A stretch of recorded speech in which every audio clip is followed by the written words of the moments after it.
julle, die eerste ding wat ek niks van gelaat het, ek begin met social media te leer om te monetize nie, was om my gesig op social media te sit. Ek dink, wat gaan die mense van my sê? Wat gaan my vriende, my familie, wat gaan hulle sê, wat gaan hulle dink?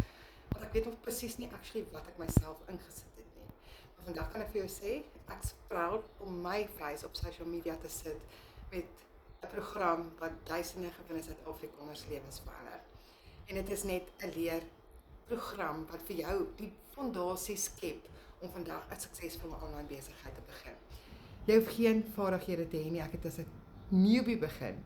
Ek het niks geweet nie en vandag kyk ek letterlik na oor die 18 inkomstrome.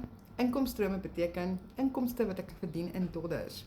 Omdat ek geleer het om e-books te skryf, ek het geleer om social media te monetize. Ek verkoop hierdie program vir mense wat glad nie weet hoe om te begin nie, wat de mekaar is en niet wil weet hoe, want dit was my vraag, hoe kan ek leer om dit te doen?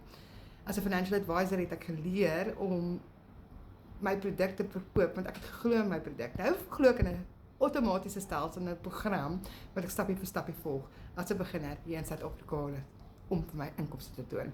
So jy meer wil weet, kommentaar vir my info, dan kry ek 'n gratis guide vir jou uit, wat my lewe verander die 13 maande.